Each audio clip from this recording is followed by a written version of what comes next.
Meron dun. May mga bars dun. Ito banda yung ano, diba? Yung Turn left. doon nga malapit sa museum, di ba? Meron doon ano, Yeah, bar. bar.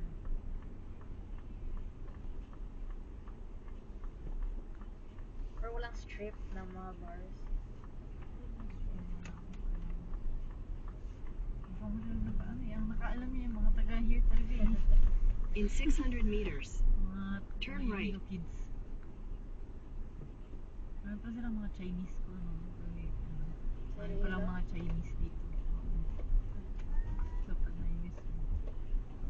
Parang silang Chinese ko eh. Meron kami isang classmate that pays full tuition. Kasi they're Chinese. So, nangyari? Like, yung nag-migrate yung mom and dad from China. Pero, tapos parang hindi siya na-counted as Filipino citizen. So, nagbayad siya ng tuition. Filipino. Nagay nun siya, like local na siya, naglaki siya dito. Galing. Pero hindi siya considered as Filipino citizen, that's why she pays full tuition. Nag-consa na siya, Chinese siya by blood. naturalize na And siya. nationality. Yeah.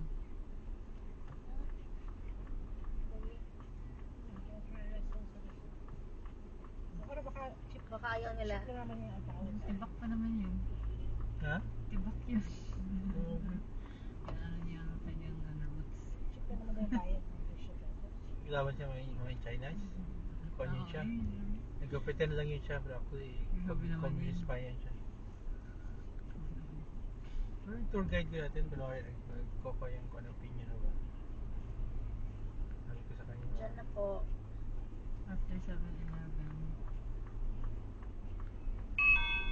What's that? Sabi niya, overweight front seat. Okay. Hindi, Sabi oy. niya, 2 people front seat. Ang weight namin ni Kiara kapag Two i-add, bags. parang 120. 200 pound person. 120 kilograms. Parang lang yun, isang obese American. 5104 tayo. Siya kasi. Nag-hide ako sa'yo, baka tayo. Ma-judge tayo ng guard. Sige ako ng guard dito kanina ba? Balikan niya ako. Na-ask? 1501. Ay, yung next. Hindi ko mabasa eh. Ito itong next na to. Ano ba? 11. Ayun. Ito na lagi gumagamit ngayon ng parking slot.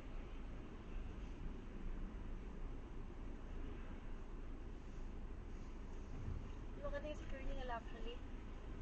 Nag-claim ako ng